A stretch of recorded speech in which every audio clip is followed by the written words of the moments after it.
은혜 받으실 하나님의 말씀을 함께 보겠습니다. 창세기 29장 31절에서 35절까지 말씀이 되겠습니다. 자, 우리의 말씀 함께 찾으셔서 말씀 교독하도록 합니다. 제가 31절 말씀 먼저 받들어 보도록 합니다. 여호와께서 레아가 사랑받지 못함을 보시고 그의 태를 여었으나 라헬은 자녀가 없었더라.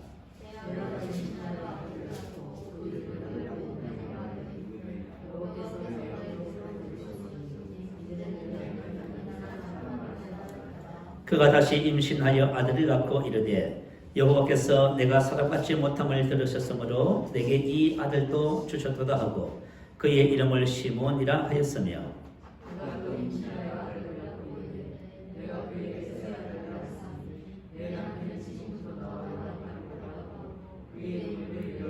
함께 했습니다. 그가 또 임신하여 아들을 낳고 이르되 내가 이제는 여호와를 찬송하리로다 하고 이로 말미암아 그가 그의 이름을 유다라 하였고 그의 출산이 멈추었더라. 아멘. 할렐루야. 주님을 찬양합니다.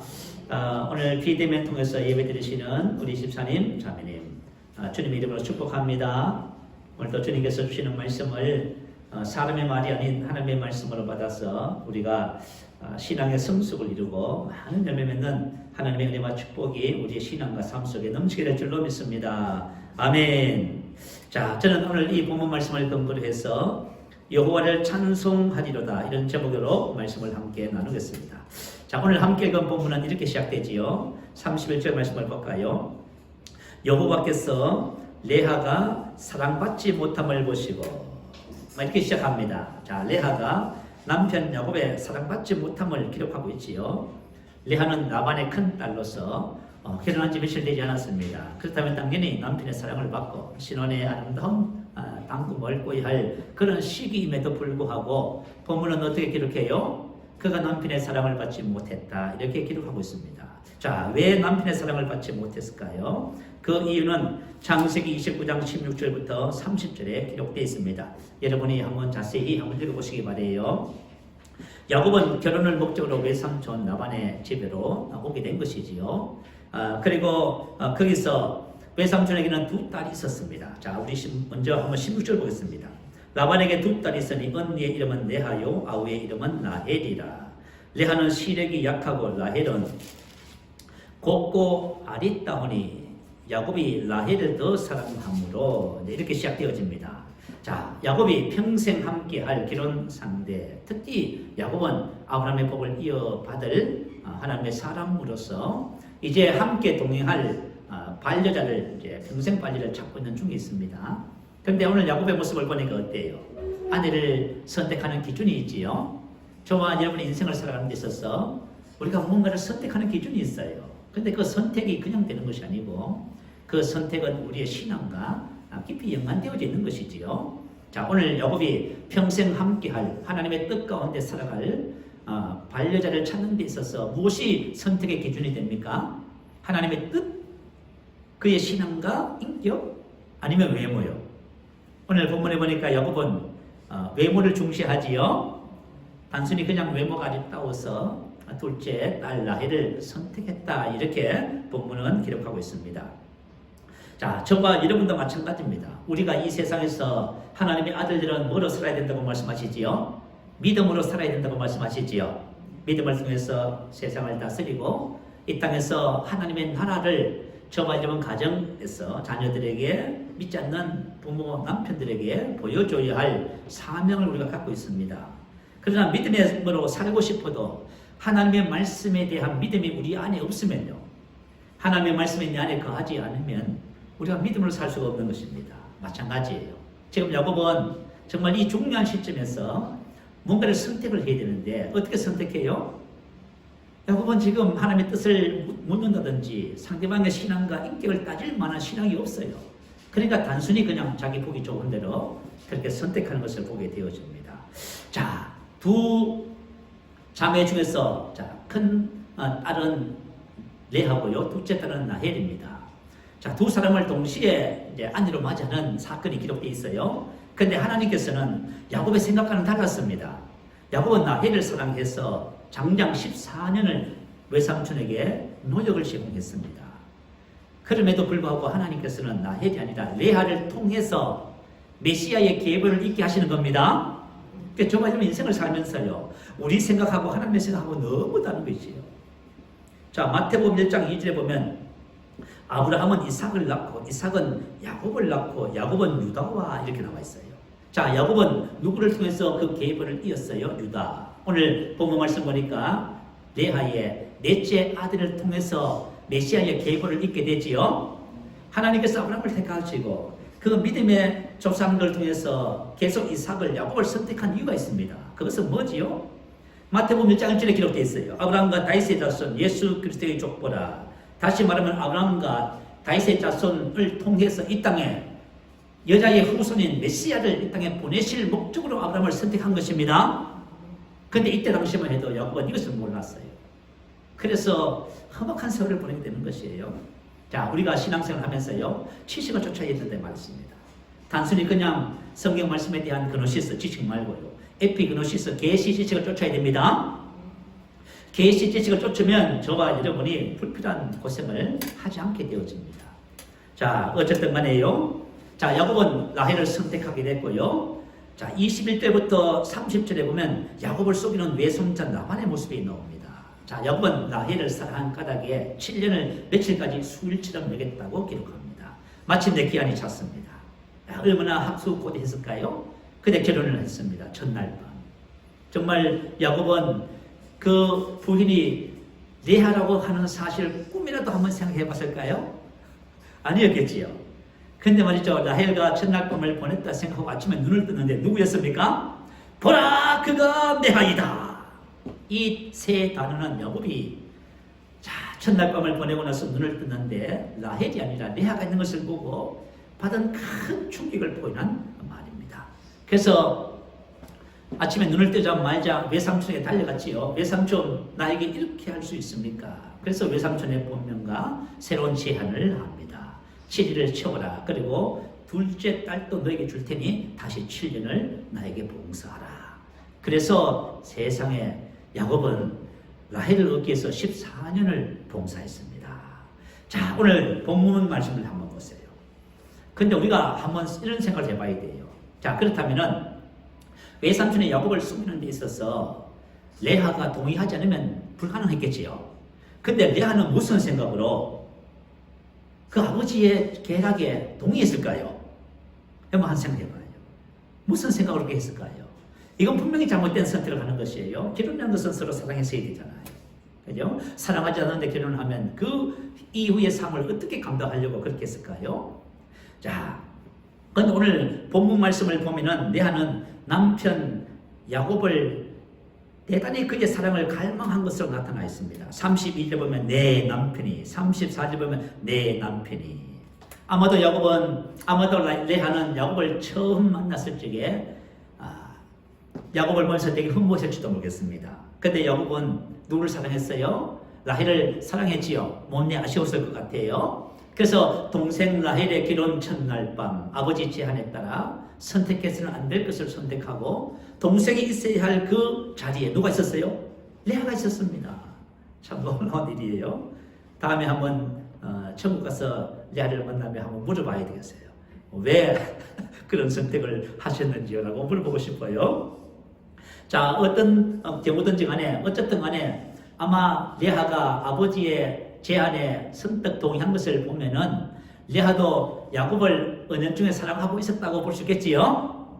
자, 그렇지만 잘못된 선택이 가져온 결과가 무엇이었을까요? 본문 31절 한번 보세요. 여호와께서 레아가 사랑받지 못함을 보시고, 사랑받지 못함, 사내라고 하는 히브리어입니다. 본문 32절에 보면 나의 괴로움, 고통을 말해요. 사람이 인생을 살아가면서 대부분의 고통은 어디서 와요? 우리 잘못된 선택에서 오는 것입니다. 그래서 우리가 신앙에 성숙한다는 것은 무슨 뜻이에요? 올바른 선택을 할 수 있는 능력이 주어진다, 그 말이에요. 만약에 나의 인생의 내일의 삶, 지금의 삶이 지금까지 내가 선택해 온 것의 결과라고 한다면 선택이 얼마나 중요합니까? 그럼 우리가 바른 것을 선택한다는 것은 대단히 중요한데요. 그냥 내가 바르게 선택하고 싶어요 라고 해서 선택되는 것은 아닙니다. 저와 여러분이 신앙 영적으로 성숙하게 되면 바르게 선택할 수 있는 능력이 따라오는 것이에요. 그래서 선택이 되게 중요합니다. 자, 지금 레아가 나의 고통, 괴로움, 자신의 올바르지 못한 선택의 결과로 받게 되는 것이지요. 그래서 33절에 말합니다. 내가 사랑받지 못함. 자, 이 산에는 미워하다, 싫어하다, 혐오하다 그런 뜻의 단어입니다. 산에는 적대적이며 혐오를 받고 경멸을 당하는 사물과 사람, 그리고 접촉이나 관계를 가지고 싶지 않은 사람, 사물을 향한 감정적 태도를 표현하는 단어입니다. 다시 말하면 이런 거예요. 야곱이 레아를 꼴도 보기 싫다 그 말이죠. 지금 이런 상황이 들어간 겁니다. 어떻게 보면 당연한 일인지도 모르겠습니다. 자, 야곱은 레아를 이렇게 대했습니다. 그러면 하나님은 어떻게 하셨을까요? 오늘 저와 여러분이 하나님의 은혜와 사랑을 발견하셔야 됩니다. 우리가 인생을 살면서 하나님의 은혜를 발견해야 우리가 찬양이 나오는 거예요. 하나님의 은혜를 발견해야만이 저와 여러분 은혜 안에서 하나님의 영광을 볼 수 있는 겁니다. 그런데 우리가 신앙생활을 하지만 하나님의 은혜 안에 들어가지 못해요, 여러분. 이게 우리 신앙의 가장 큰 문제입니다. 자, 오늘 하나님께서 레아를 어떻게 대하시고 레아의 삶을 어떻게 이끌어서 그가 마침내 하나님의 영광 안에, 은혜 안에 들어가서 하나님을 찬양하는지 오늘 그 과정을 살펴보고자 합니다. 저와 여러분도 똑같아요. 저와 여러분도 신앙의 길을 가면서 하나님의 은혜를 깨닫고 그 은혜 안에서 하나님을 영화롭게 하는 그런 복된 삶이 되어야만 합니다. 자, 첫 번째, 레아의 태를 여시는 하나님의 은혜입니다. 자, 본문 31절 한번 볼까요? 여호와께서 레아가 사랑받지 못함을 보시고, 자, 우리 아버지 하나님은 어떤 분이실까요? 에베소서 2장에는 하나님이 어떤 분이신지에 대한 내용이 쭉 기록되어 있습니다. 에베소서 2장 1절에서 3절, 죄와 허물로 죽었던 너희를 살리셨도다. 자, 우리 인류의 상태입니다. 자, 공중의 권세 잡은 자를 따랐습니다. 육체와 마음에 원하는 것을 하여 본질상 진노의 자녀. 상태 존재가 뭐예요? 하나님의 진노의 자식이다 그 말이에요. 그런데 반전이 됩니다. 그러나 4절부터 국률이 풍성하신 하나님이 우리를 사랑하신 그 큰 사랑을 인하여 우리를 그리스도와 함께 살리시고 또 함께 일으키사 그리스도 예수 안에서 하늘에 앉히시고 우리는 그가 만드신 작품이라. 아멘. 그럼에도 불구하고 하나님은 뭐예요? 저와 여러분을 하나님의 작품으로 만드셨습니다. 저와 여러분이 하나님의 은혜와 사랑을 발견하고 그 안에 들어가야만 합니다. 그런데 정말 하나님을 찬양하는 우리 인생의 삶에 반전을 이루는 역사가 나타납니다. 자, 하나님은 비록 인간이 이런 상태에 있었지만 그러나 반전을 시키는 것. 이게 하나님의 국물과 사랑이라고 기록합니다. 고통받는 레아를 위로하시는 하나님의 은혜입니다. 레아는 야곱의 사랑을 받지 못함을 하나님이 뭐 하셨어요? 하나님 보고 계셨습니다. 레아의 딱한 사정을 하나님께서 긍휼히 여기셨지요. 비록 레아가 잘못된 선택을 통해서 스스로 자초한 괴로움이라 할지라도 하나님은 저와 여러분에게 긍휼과 사랑을 베풀기를 기뻐하십니다. 여러분 이걸 발견하셔야 돼요. 우리가 신앙생활하면서 하나님에 대한 오해가 불러오는 비극이 얼마나 큰지 모릅니다. 하나님의 사랑에 대한 올바른 이해가 저와 여러분을 축복의 사람으로 빚어가는 것입니다. 고통받는 레아를 위로하시는 하나님의 은혜가 뭐지요? 창세기 49장 25절은 이런 말씀을 기록했습니다. 그가 내게 바라크 복을 주실 것이라. 젖먹이는 복과 태의 복이로다. 결혼한 여인이 받는 최고의 축복이 뭐예요? 하나님이 주시는 축복이요? 바로 자녀의 복입니다. 레아가 바로 최고의 복을 받습니다. 자, 그러면 왜 하나님께서 레아에게 이런 복을 주실까요? 32절에 그 답이 있습니다. 자, 32절 한번 볼까요? 레아가 임신하여 아들을 낳고 그 이름을 루벤이라 하여 이르되 여호와께서 나의 괴로움을 돌보셨으니 이제는 내 남편이 나를 사랑하리로다 하였더라. 루벤 보라 아들이다 그 말이에요. 루벤의 출생은 레아에게는 하나님의 특별한 은총이며 예기치 않는 축복이었을 것입니다. 왜냐하면 사랑받는 라헬이 당연히 야곱의 장자 첫 번째 아들을 낳아야 마땅하지요. 근데 도리어 멸시받는 레아가 어떻게 됐어요? 야곱의 대를 이을 첫 번째 아들 장자를 놓습니다. 그래서 이름을 뭐라고 하셔요? 루벤. 그 말은 보라 아들이다. 감격스러운 장면이지요. 그래서 이 레아가 아들을 낳고 나서 그 이름을 통해서 감격스러움을 이렇게 표현하고 있는 것입니다. 그러면서 말합니다. 여호와께서. 여러분 여호와가 하나님 이름이지요. 구약 성경에 등장하는 하나님의 이름입니다. 이 여호와는 언약과 관계된 이름이지요. 하나님께서 여호와라고 하는 이름으로 아브라함과 언약을 맺었습니다. 야, 레아는 지금 누구를 알고 있어요? 언약의 하나님, 아브라함의 복을 주시는 하나님을 알고 있다는 말이에요. 저와 여러분 지난주에 우리 말씀을 나눴지요. 저와 여러분이 지금 바로 아브라함의 복의 수혜자라고 했지요. 저번에 똑같이 아브라함의 복의 수혜자입니다. 오늘 레아가 이 여호와 하나님을 알면서 어떤 인생의 삶의 은혜와 축복을 받는지 그걸 우리가 유심히 지켜봐야만 합니다. 야곱이 오기 전까지는 레아도 여호와 하나님을 알지 못했습니다. 왜냐하면 아버지 라반은 우상을 섬기는 사람이었습니다. 그래서 집안에 드라빈이라고 하는 우상을 세워놓고 섬기는 사람이었어요. 이 드라빈은 가족 우상이라고 합니다. 주로 점을 치는 데 사용된 것을 여겨진다고 해요. 야곱이 결혼한 다음에 13년이라는 세월이 흘렀어요. 그리고 외삼촌을 피해서 야밤으로 도주하면서 고향으로 갈 때에 둘째 딸 라헬이 뭘 했어요? 이 아버지의 가족 우상 드라빔을 훔쳐갔습니다. 그게 한번 생각해봐요. 라헬은 얼굴은 이쁘고 곱고 야곱의 마음에 들었지만 신앙 면에서는 어때요? 신앙 면에서는 빵점인 거지요. 여러분, 우리가 인생의 삶에 있어서 하나님의 축복을 받는 것은 우리의 믿음입니다. 여러분, 믿음이 얼마나 중요한지를 발견하셔야 돼요. 믿음. 자, 믿음. 오늘 저와 여러분의 믿음을 발견하는 축복이 있게 될 줄 믿습니다. 야고보서 2장 5절 말씀 한번 올려주세요. 한번 읽어보십시다. 자, 시작. 내 사랑하는 형제들아 들을지어다. 하나님이 세상에서 가난한 자를 택하사 믿음에 부유하게 하시고 또 자기를 사랑하는 자들에게 약속하신 나라를 상속으로 받지 하지 아니하셨느냐. 자, 하나님의 축복을 받는 사람이 있답니다. 하나님의 축복을 받는 사람은 뭘 받아요? 믿음의 복을 받아요. 여러분, 우리가 믿어지는 복이 얼마나 큰 축복인지 아시지요? 정말 예수를 믿고 하나님의 약속이 아무리 많아도 믿어지지 않으면 어떻게 돼요? 믿어지지 않으면 우리가 아무 소용이 없어요.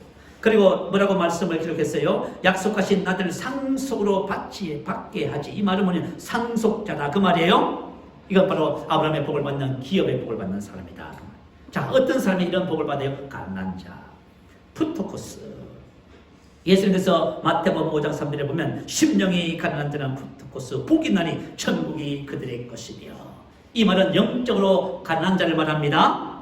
하나님의 은혜 아니면 살 수 없습니다 라고 고백하는 사람. 하나님은 이런 사람을 축복하십니다. 당시 레아는 어떤 여인이었다 하지요? 시력이 약하고 그렇게 기도하지요. 시력이 약하다는 이 말은 뭐냐면 눈이 나쁘다 그런 뜻이 아니고요, 유약한 가냘픈 그런 뜻입니다. 레아가 좀 몸이 가냘프고 병약했던 것 같아요. 이 레아라고 하는 이름의 뜻이 뭐냐면 슬프다, 몹시 지치다 그런 뜻입니다. 자, 레아가 출산할 당시에 레아의 상태를 볼 수가 있어요. 보통 보면은 옛날에도 그렇고 지금도 그렇잖아요. 산모가 자녀를 낳다가 죽는 경우도 있잖아요. 아마 산모가 엄마가 레아를 낳으면서 뭐랄까요? 슬프다, 몹시 지치다. 아마 애를 먹은 것 같습니다. 그래서 레아라고 하는 이름을 지어준 것 같아요. 자, 어쨌든 레아는 야곱을 통해서 아브라함의 하나님, 이삭의 하나님, 여호와 하나님을 알게 됐겠지요. 이야기를 듣고 여호와 하나님께 소망을 둔 그런 여인이 됐습니다. 레아의 시할머니가 되시는 사라는 어떤 여인이었어요? 베드로전서 3장 5절에 보면 전에 하나님께 소망을 두었던 거룩한 부녀 이렇게 말했습니다. 그래서 레아도 여호와 하나님을 알고 나서 어떻게 했다고요? 하나님께 소망을 둔 거룩한 부녀의 계보를 잇게 된 것입니다. 하나님의 은혜 아니면 살 수 없다고 고백하는 심령이 가난한 자. 저와 여러분 그렇게 되시길 바랍니다. 저와 여러분 그렇게 되면은요, 복을 받는데 무슨 복을 받아요? 믿어지는 복을 받습니다. 그리고 여호와께로부터 오는 아브라함의 복을 받습니다. 그래서 언약의 복을 받게 되는 것입니다. 나의 괴로움을 돌보셨으니 우리의 고통을 돌보시는 하나님. 돌보셨다는 것은 분명히 보셨다는 것입니다. 하나님께서 레아의 고통에 찬 일거수일투족을 일일이 관찰하시고 국밀히 여기셨음을 가리킵니다. 레아가 이렇게 고백한 것은, 자, 루벤을 낳게 된 것은 하나님의 은혜가 아니면 불가능한 일이었기 때문에 그렇습니다. 자, 레아는 남편의 사랑을 받지 못했지요. 여러분, 자녀를 혼자 낳습니까? 그렇지 않잖아요, 그죠? 레아는 남편의 사랑을 받지 못했어. 또 레아는 어땠어요? 마음이 슬프고 가냘픈 유약한 여인이었습니다. 그럼에도 불구하고 야곱의 장자인 루벤을 낳습니다. 이것은 은혜가 아니면 설명할 수가 없는 것이지요. 그래서 레아가 자기가 루후벤을 낳고 이것이 하나님의 은혜임을 알고 그 은혜를 감사하는 것이지요. 자, 저와 여러분이 인생을 살아가면서 그리스도 예수 안에서 하나님의 은혜 안에서 삽니다. 그럼에도 불구하고 은혜를 모르면 감사하지 못해요. 자, 여러분 한번 생각해봐요. 우리가 어떤 은혜 속에서 살까요? 우리는 이렇게 생각해요. 무슨 은혜가 있습니까? 저는 신앙생활 별로 이렇게 열정을 내지 못하고 어렵고 힘이 듭니다. 그렇지 않아요, 여러분. 하나님의 은혜는 답이 없고 변함이 없는 은혜입니다. 나에게, 여러분에게 하나님께서 지금 어떤 은혜 속에서 우리를 살게 하고 있을까요? 고린도전서 3장 21절 22절 올려주세요. 우리 한번 읽어보십시다. 시작. 그런즉 누구든지 사람을 자랑하지 말라. 만물이 다 너희 것입니다. 바울이나 아볼로나 게바나 세계나 생명이나 사망이나 적은 것이나 장래 것이나 다 너희의 것이요. 자, 하나님께서 뭐라고 말씀하시지요? 저와 여러분을 위해서 이 세상에 존재하는 것들에 대한 말씀입니다. 첫 번째 은혜가 뭐예요? 바울이나 아볼로나 게바. 바울이 누굽니까? 아볼로 게바가 누굽니까? 복음을 전하는 사역자들이지요. 하나님께서 세우신 사도들입니다. 자, 여러분, 우리가 신앙생활 하면 사람들이 오해하는 부분이 있어요. 여러분 혹시 여러분이 교회를 위해서, 목사님을 위해서 신앙생활 한다고 생각하시는 분? 잘못 접근했어요. 하나님께서 저 같은 사람을 세운 목적이 뭐예요? 여러분을 위해서 세운 거예요? 왜 여러분을 위해서 세웠을까요? 하나님께서 저 같은 사람을 통해서 여러분을 먼저 준비시키는 거예요, 여러분. 뭐래요? 하나님의 아들로 축복의 사람을 준비시키는 거예요, 여러분. 이게 제가 해야 할 사명이에요. 그래서 하나님께서 왜 교회 위에 오중 사역자를 세우셨냐 하면은 성도들을 위해서, 여러분을 위해서 세운 거예요. 여러분을 준비시켜서 성김의 삶을 살고 이 땅에 그리스도의 몸을 세우도록 하기 위해서 세운 것입니다. 여러분이 오해하지 마세요. 교회 가면 목사님 위해서 간다. 여러분 그렇지 않아요, 여러분. 저와 여러분 신앙생활은 하나님께서 여러분에게 집중되어 있어요. 여러분이 은혜를 받고 양육을 받아서 하나님의 사람으로 세워져서 하나님의 영광이 되도록, 축복의 사람이 되도록 하나님께서 계획해 놓으신 것이에요. 그게 뭐예요? 교회가 존재하는 이유고 저 같은 사람이 존재하는 이유입니다. 두 번째는요, 세계나 코스모스, 우주, 땅, 인류를 말해요. 두 번째 은혜입니다. 하나님께서 천지창 만물과 창조를 할 때에 네 번째 날에 뭘 지었었어요? 하늘의 우주의 별들을 지으셨죠. 무수한 별들과 해와 달을 창조하셨지요. 왜 창조하셨습니까? 땅에 비추도록 하기 위해서, 땅을 위해서. 하나님께서 이 넓은 우주를 창조하신 목적은 땅을 위해서 창조했습니다. 그러면 땅에 있는 모든 것을 누구를 위해서 창조했어요? 저와 여러분을 위해서 창조했습니다. 여러분 지금 우리가 과학적인 혜택을 누리잖아요. 과학이 뭡니까? 하나님께서 이 땅에 주신 비밀, 이 땅에 주신 그것들을 발견해서 우리 일상생활에 도움을 주는 것입니다. 그리고 하나님께서는 이미 인류가 살아가는 모든 것을 이 자연 만물, 땅 속에, 공기 속에 모든 것을 다 예배해 놓으셨지요. 정말 이렇게 해놓으신 거예요. 누구를 위해서? 나를 위해서 거예요. 그래서 우리가 아침에 눈을 뜹니다. 아침에 눈을 뜨면 건강한 모습으로 일어남을 하나님께 감사하고 또 맑은 공기를 쐬면서 태양을 주심을 감사하고, 태양이 누구를 위해서 뜨고 있어요 지금? 나를 위해서 뜨고 있는 거예요. 지금 새들이 울고 있습니다. 누구를 위해서 울어요? 나를 위해서. 하나님께서 저와 여러분 지금 은혜 속에서 살고 있음을 말씀하고 있어요. 지금 세계가 다 누구를 위해서 존재하고 있어요. 근데 사람들이 잘못 오해해서 나는 한 평의 땅도 가지고 있지 않습니다, 이렇게 표현합니다. 그렇지 않아요. 우주 만물이 바로 여러분 개개인 한 사람 한 사람을 위해서 운영되고 있습니다. 존재하고 있다 그 말이에요, 여러분. 이게 하나님의 은혜와 사랑이에요. 이 은혜와 사랑을 알면 아침에 일어나서 내가 오늘 한 달을 살아감을 감사하고 이 모든 것을 나를 위해서 얘기하시는 데 대해서 감사하고, 우리가 감사가 얼마나 넘치겠어요. 근데 사람들은 이것을 모르고 건강할 때 감사할 줄 모르는 거예요. 병들어서 죽게 됐다가 좀 회복이 되면 그때 감사하고 감사가 없어지고 뭐 그렇게 하는 거예요. 이게 뭔가를 모르고 있는 거예요 지금. 자, 세 번째는 생명이나 조의 하나님의 생명을 말해요. 자, 여러분 하나님께서 우리에게 조의 하나님의 생명을 주셨어요. 정말 하나님의 생명을 왜 주셨을까요? 하나님의 생명과 본성을 따라 살아가라고요. 우리가 이 땅에 하나님의 생명을 따라 살아가면 하나님처럼 살겠지요. 존 G. 레이크라고 하는 목사님께서 남아프리카 공화국에 선교를 가셔서 흑사병이 돌았다며 수많은 사람이 병에 걸려서 코로나 바이러스는 유단이지요. 넘어졌습니다. 그때 영국 식민지였잖아요. 영국에서 의료팀이 오기 전까지 도대체 그 환자들을 돌보고 시체를 치울 사람이 없습니다. 전부 사람이 겁이 나서 좀 도망가는. 근데 잔지 레이컨이 목사님께서 아무 보호장도 없이 맨손으로 그 일을 다 섬기고 감당하는 겁니다. 영국에서 봉사팀이 와서 그것을 보고 깜짝 놀랐습니다. 목사님 그렇게 하면 목사님 죽습니다. 그래요? 병문이 내 몸에 침대에서 내가 죽는지 병문이 죽는지 한번 테스트 한번 해볼까요? 그래서 그 병으로 죽은 시체에서 나오는 그 병문을 목사님 손 위에다 올렸습니다. 그리고 햄리그로 검사를 해보는 지금 테스트 해보는 거예요. 해보니까 어떤 일이 벌어졌어요? 그 병이 목사님 몸에 침투해서 감염이 되는 것이 아니라 그 병문이 죽습니다. 그래서 목사님 뭐라 하는지 아세요? 나는 하나님이 주신 영생 생명을 늘 묵상합니다. 여러분 생명의 능력이에요. 여러분 정말 우리가 생명을 알까요? 우리가 영생 좀 얘기하고 있잖아요. 그래 영생으로 생명을 살아가는 사람이 몇 사람 있을까요? 정말? 생명을 살아가면 완전한 사랑 안에서 살겠지요. 그죠? 그래서 저와 여러분이 지금 하나님의 은혜를 주셨지만 은혜를 잘 압니까? 조금밖에 모릅니까? 조금밖에 모르고 있는 거죠. 그래서 하나님의 은혜를 알면 저와 여러분이 찬양할 수밖에 없는 것이지요. 사망이나 죽음, 여러분 죽음 네 번째입니다. 죽음이 왜 은혜일까요? 여러분 죽음을 통해서 우리가 어떻게 돼요? 영원한 주님의 품에 들어가는 관문이잖아요. 그래서 여러분 나이가 들어서 늙고 하는 것은 축복입니다. 그리고 여러분 바울은 이걸 사모했어요. 빨리 죽는 걸 사모했다는 말이에요.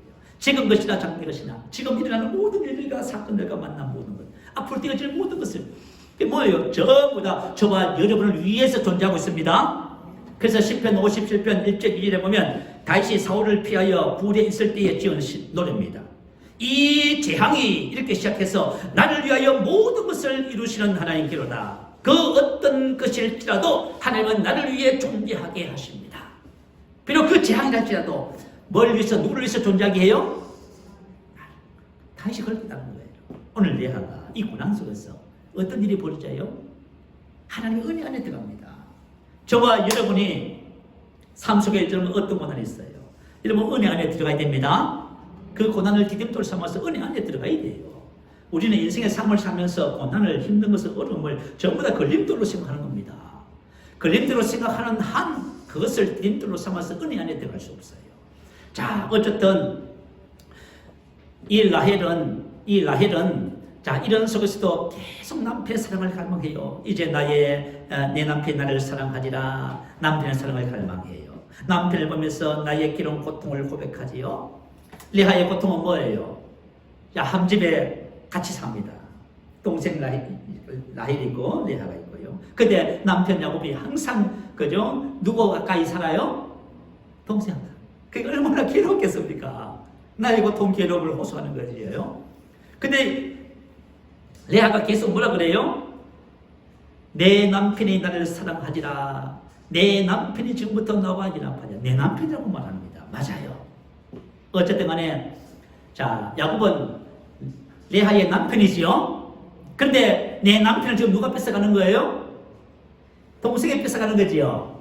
그러면 라헬의 입장을 한번 생각해봐요. 원래 내 남편이었는데 언니가 뺏어가려고 했잖아. 여러분 우리가 왜 갈등한지 아세요?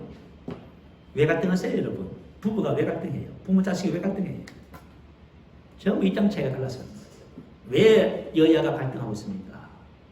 우리 사회가 초갈등 사회라죠. 왜 갈등합니까? 갈등하는 이유는 단 하나예요. 그죠? 자기 입장만 생각하는 거예요. 자, 저와 여러분이 나를 내려놓으면 평화가 임합니다.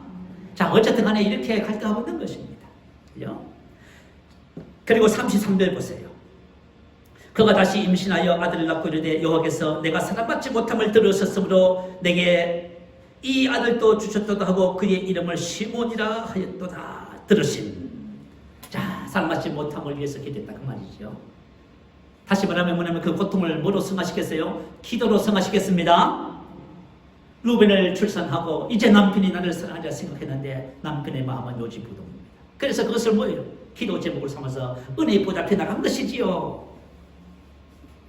남편의 사랑받지 못함을 기도 제목이 된 것이에요. 자, 여러분 혹시 여러분은 어떤 문제를 갖고 있어요? 어떤 고통의 문제를 갖고 있습니다. 근데 그 고통 때문에 여러분 무엇을 하고 계십니까?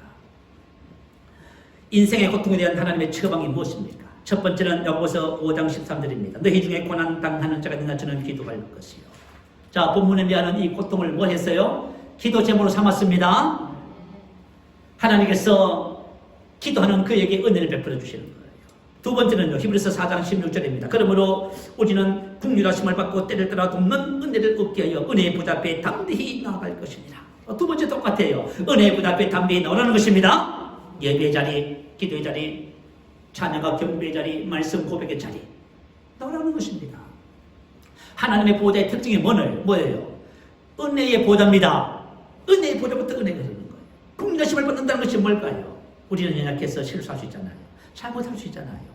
그럼에도 불구하고 하나님은 내 아를 긍휼히 여기셨듯이 저와 저는 긍휼히 계십니다. 그래서 여러분 도망가지 마세요.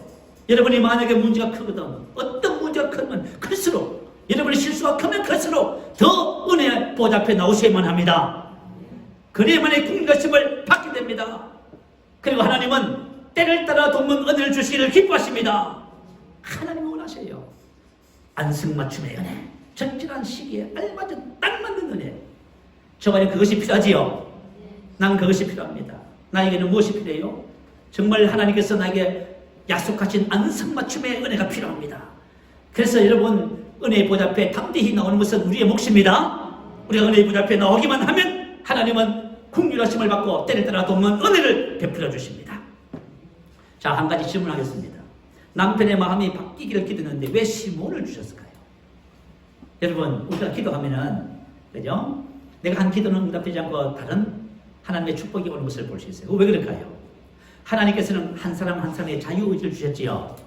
그리고 하나님은 한 사람 한 사람의 자유의지를 침해하지 않습니다. 하나님께서는 말씀을 주시지만 선택의 기회를 본인에게 주는 거예요. 그러니까 저와 여러분 있잖아요. 하나님의 은혜를 가지고 이것을 어떻게 할 것인가의 선택은 누구한테 달렸어요? 나에게 달렸습니다. 제가 어떻게 해드릴 수가 없어요. 여러분의 부모가, 여러분의 자녀가 어떻게 해드릴 수가 없어요. 하나님께서는 우리에게 자유의지를 주시고 그 자유의지를 존중하시는 거예요. 이정표 목사님은 별세 신앙을 유달리 강조하셨습니다. 이분의 책에 보면 이런 간증이 있어요. 제가 옛날에 한번 한 것 같은데요. 장로님 한 분이 계셨습니다. 그런데 목사님 목회 사역에 어떤 안을 내놓고 이렇게 진행하면 항상 반대했습니다. 그래서 너무너무 목회가 힘이 들었다고 얘기합니다. 그래서 하루는 이렇게 기도했다고 그래요. 하나님, 장로님의 마음을 바꿔주시든지 아니면은 멀리 이사 가서 다른 교회 나가게 하시든지. 세 번째는요, 천국은 하나님 좋은 곳이잖아요. 천국에 데려가면 어떨까요? 이렇게 기도했답니다. 그때 하나님께서 응답을 해주셨대요. 첫 번째 응답, 내가 그 장로를 데리고 있었으면 좋겠다. 그 장로가 딴 데 가봐야 그렇게 할 테니까 차라리 내가 데리고 있으면 내가 어떻게 하든지 천국으로 내가 데려올 테니까 내가 그 장로를 잘 데리고 있으면 좋겠다. 이 첫 번째 응답이에요. 그 두 번째는 뭐냐면, 나도 그 장로를 어떻게 할 수 없으니 내가 만약에 그 장로를 바꾸기 위해서, 마음을 바꾸기 위해서 내가 만약에 노력하면은 내가 심장마비에 걸릴 수 있으니까 절대로 그렇게 하지 마라. 하나님도 뭐예요? 하나님도 못할 일입니다. 혹시 여러분 남편, 자녀, 부모님 마음 바꾸려고 하고 계신 분 있어요? 절대 하지 마세요. 심장마비 걸려요. 하나님도 하지 마세요. 왜냐하면 그 사람이 변화되는 것은 하나님께서 은혜를 주시지만 그분의 소관입니다. 하나님은 우리의 자유의지를 침해하지 않아요. 그래서 그 응답을 받았다. 그래서 목사님이 생각하기를, 그래, 내가 죽자. 내가 죽고 뭐 어떻게 했어요? 그 장로님을 만족하듯이, 장로님 보면 90도 인사. 야, 목사님이 바뀌는 거예요. 장로님 인사고 장로님 반대하더라도 그 의견을 존중해주고, 자, 이렇게 했더니 어떻게 됐어요? 장로님이 바뀌셨답니다. 그래서 목회의 최고의 목사님 목회를 돕는 장로님이 되셨다고 간증을 했어요. 우리가 인생의 삶을 살아보면요, 우리가 높은 자리에 있을 적에 힘이 있다든지 나이가 더 많으면 아래 사람들을 조종하려고 해요. 이게 인생의 삶의 가장 큰 비극을 가져옵니다. 여러분, 우리가 만약에 사람을 조종하려고 하잖아요. 그러면요, 겉으로는 순종할 수도 있어요. 그러나 마음은 어떻게 돼요? 멀어집니다. 하나님이 원하는 것은 뭘까요? 하나님은 저와 여러분이 진실한 사랑, 감사, 좋은 관계를 원하십니다. 이건 언제나 자발적이어야만 합니다. 혹시 여러분들이 부모가 돼서 자녀에게 윽박지르고 이렇게 막 조종하려고 해요. 그거 하지 마세요. 그렇게 하면 여러분 자녀들 마음에 점점 여러분을 떠나갑니다. 그래서 올바른 관계는 저와 여러분이 하나님의 뜻을 깨닫고 그 안에서 성김의 삶을 다할 때 그 사람이 감동을 받고 변화가 되는 것입니다. 그래서 관계 회복이 이렇게 오는 것이에요. 자, 본문 34절 보십시다. 34절 보니까 그가 또 임신하여 아들을 낳고 이르되 내가 그에게 새 아들을 낳았으니 내 남편이 지금부터 나와 연합하지라 하고 그의 이름을 레이라 하였으며, 레이의 이름의 뜻은 연합함입니다. 이때까지도 남편의 마음은 여전히 변함이 없지요. 사람의 마음을 우리가 어떻게 할 수 있는 것이 아니에요. 그럼에도 불구하고 하나님의 은혜와 축복은 계속해서 누구에게 집중되고 있습니까? 레아에게. 왜 그럴까요? 하나님의 은혜는 변함이 없습니다. 저와 여러분은 혹시 신앙생활을 하면서 하나님의 은혜에 대해서 의심하고 계신 분 있어요? 여러분, 하나님께서 지금 아까 전에 고린도전서 3장 21절에 말씀하신 그 은혜가 변화가 됩니까? 안 바뀝니까? 변화 없어요, 여러분. 단지 워낙 우리가 모르고 있을 뿐이에요. 그래서 하나님이 주신 은혜를 알고 그 은혜 안에 들어가는 것이 왜 중요한지를 우리가 발견해야만 합니다. 만약에 저와 여러분이 문제가 있음에도 불구하고 하나님을 찾지 못한다면 그건 불신앙이죠. 근데 30절 1절 2절에 보면 어떤 일이 벌어졌는지 한번 볼까요?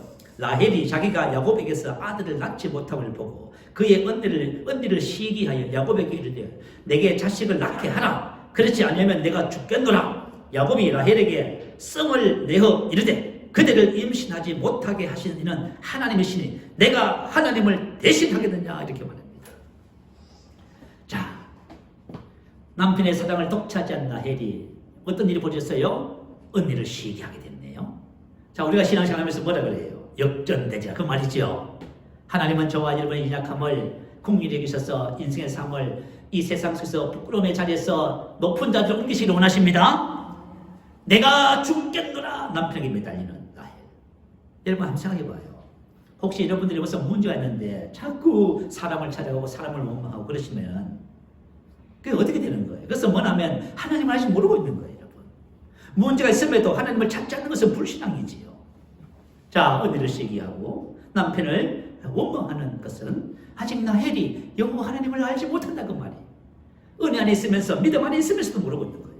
자, 우리 두 번째로 넘어가십시다. 마침내 하나님의 은혜 안에 들어가는 레아입니다. 자, 우리 본문 35절 같이 한번 읽어볼까요? 시작. 그가 또 임신하여 아들을 낳고 이르되 내가 이제는 여호와를 찬송하려다 하고 이로 말미암아 그가 그의 이름을 유다라 하였고 그의 출산이 멈추었더라. 아멘. 또 임신을 하고 아들을 낳았습니다.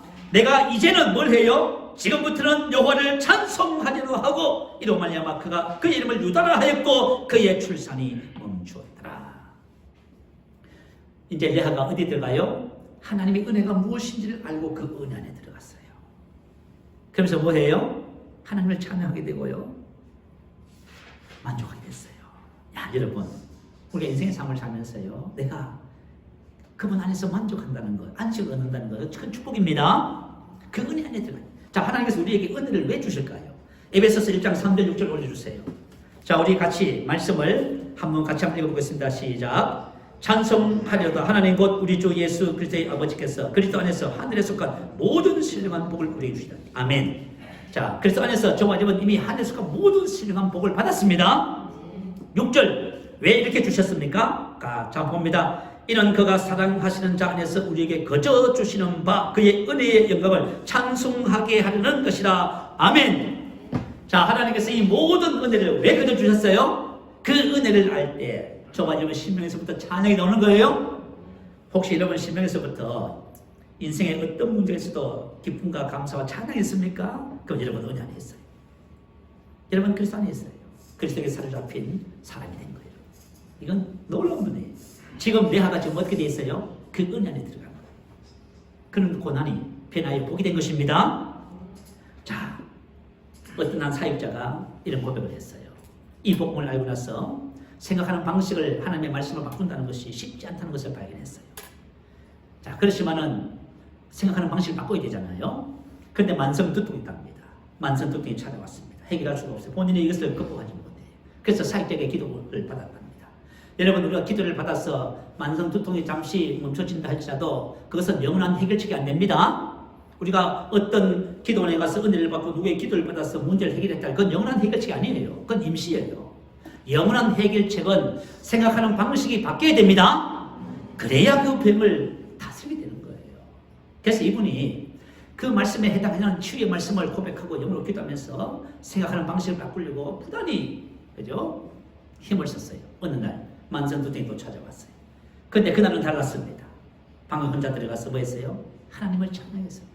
심령에서부터 감사하고 찬양했는 거예요. 왜요? 너희가 내 말에 거하면 참 내 제자가 되고 진리라 하시는 진리가 너희를 자유케 하리라. 하나님의 말씀 안에 거하게 되면 저와 여러분 심령에서부터 감사와 찬양이 나옵니다. 이미 나는 그것을 초월해서 그것을 정복한 거예요. 그래서 만성두통이 사라져버린 거예요. 하나님께서 저와 여러분이 이런 은혜 안에 들어가기를 원하셔요. 하나님의 은혜는 다함이 없고 하나님의 은혜는 변함이 없습니다. 이게 바로 하나님의 은혜의 특징이에요. 사람이 베푸는 은혜는 사람의 행동에 따라서 바뀔 수 있지만 하나님의 은혜는 영원합니다. 그래서 우리에게 거저 주셨습니다. 요한복음 17장 22절 말입니다. 내게 주신 영광을 내가 그들에게 주었사오니. 자, 저와 여러분 하나님께 속한 하늘의 영광을 처음 받았습니다. 하나님의 영광을 알면 땅의 영광을 구하지 않겠지. 혹시 여러분들이 만족을 모르고 땅의 것을 구한다면 여러분이 아직까지 하나님의 영광을 모르고 있는 거예요. 오늘 본문 말씀 보세요. 레아가 드디어 뭘 발견했어요? 하나님의 은혜와 축복을 발견했지요.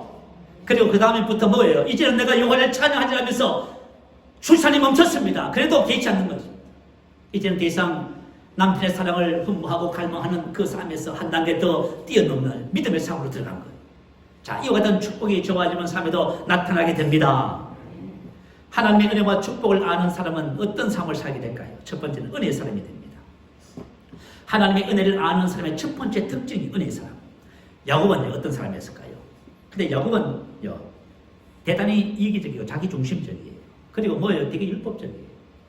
자, 30절에 보세요. 아내가 라헬이 그죠? 남편에게 좀 원망했다 해가지고 씀을 냅니다. 이게 뭐예요? 이건 자기중심의 이기적이고 율법적인 사람이에요. 자, 그러면 이런 사람을 만나면 어떻게 될까요? 이런 사람을 만나면 만남 때마다 갈등이 생기는 겁니다. 그래서 자, 야곱은 형 에사하고 살면서 뭐가 됐어요? 원수가 되지요.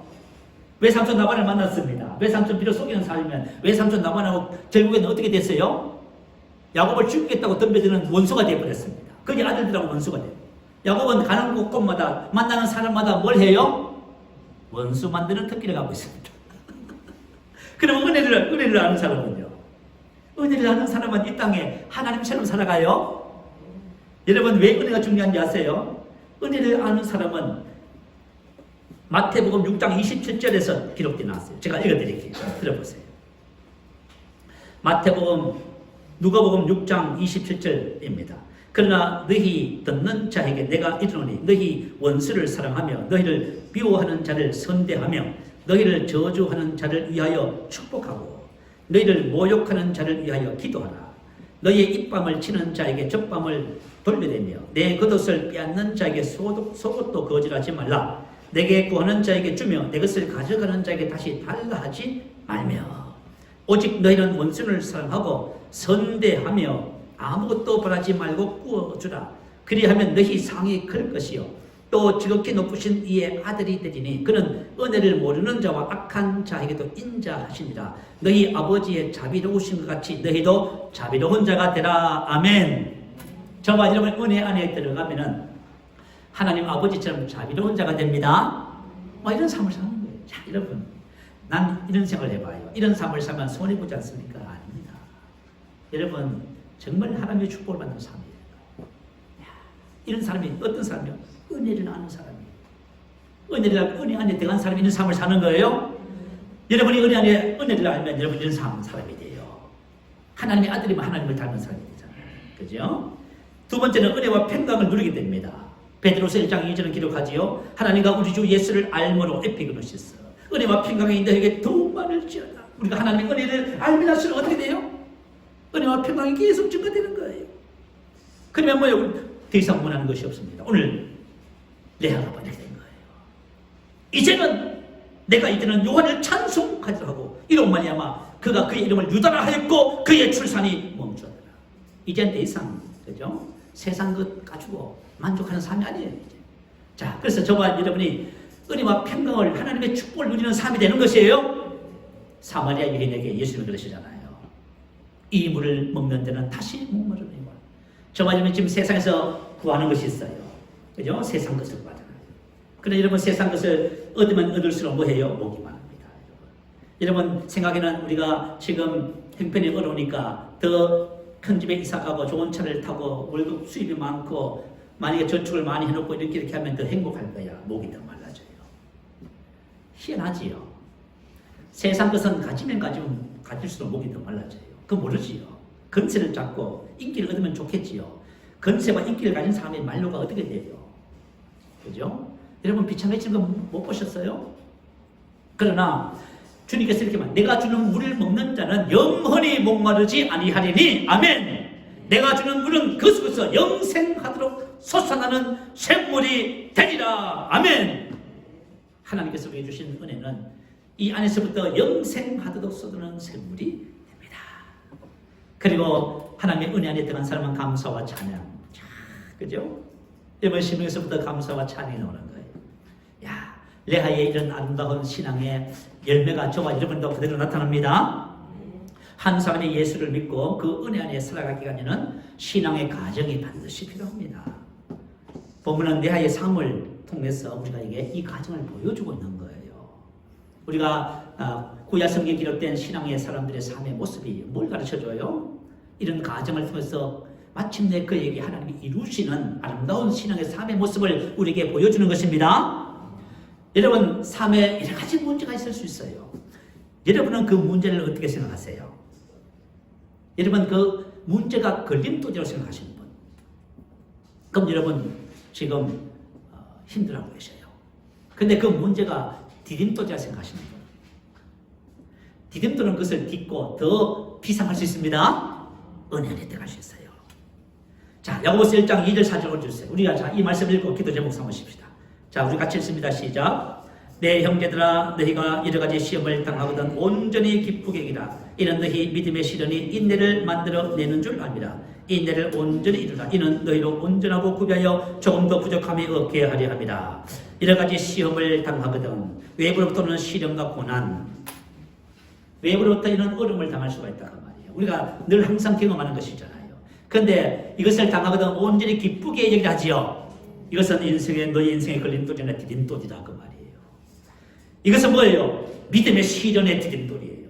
나의 믿음을 새롭게 하고 이 믿음의 시련을 통하여 마침내 하나님의 아들 영광스러운 축복의 삶을 빚으시는 하나님의 은혜의 손길이 그 안에 함께하고 있어요. 레아처럼. 그것이 변하여 마침내 저와 여러분 축복의 삶을 빚어지는 것입니다. 온전하고 후배에 조금 더 부족함이 없게 하려 합니다. 이런 과정을 말하고 있는 것이에요. 자, 저는 오늘 이 말씀을 이렇게 준비하고 묵상하면서 저 나름대로 참 큰 은혜가 됐습니다. 자, 내가 예수를 믿고 이 하나님의 은혜를 알아가면서 내가 마침내 레아처럼 이런 은혜 안에 들어가는 삶을 살게 되는구나. 그래서 이것은 바로 그리스도 예수 안에서의 삶이 되는 거예요. 여러분 요한일서 말씀 제가 하나 더 생각나서 하나 더 읽어드릴게요. 요한일서 2장 6절에 보면 그의 안에 산다고 하는 자는 그가 행하시는데도 자기도 행할지니라. 참 놀랍지요. 그의 안에서 그리스도 예수 안에서 산다고. 자, 우리 인생의 삶이 그렇게 되는 거예요.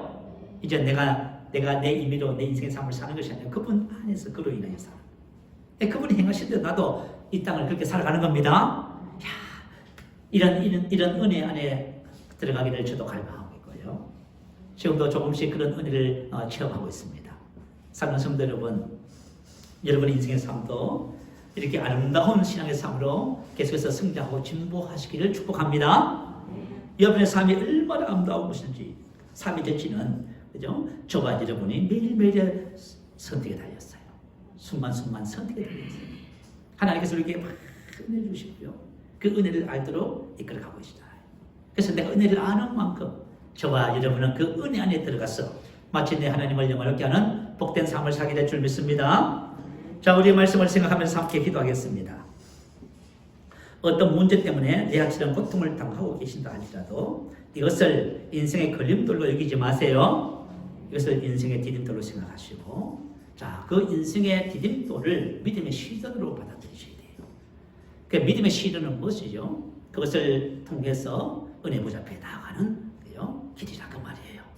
저와 여러분이 하나님께 나와서 기도하고 말씀을 고백하고 영으로 기도할 때 우리는 이런 신앙의 훈련 과정을 통해서 마침내 그 은혜 안에 들어가게 되는 것입니다. 한 사람의 세상에 태어나서 이렇게 하나님의 은혜 안에 들어가서 자기의 신앙을 간증하고 또 후손들에게 이 믿음을 물려줄 수 있다는 것은 너무나 큰 축복입니다. 저와 여러분의 인생의 삶이 헛되지 않고 이렇게 아름다운 간증을 남기는 삶으로 계속해서 성장하고 발전할 줄 믿습니다. 할렐루야. 우리 한번 크게 부르시고 말씀을 생각하면서 함께 기도하겠습니다. 할렐루야.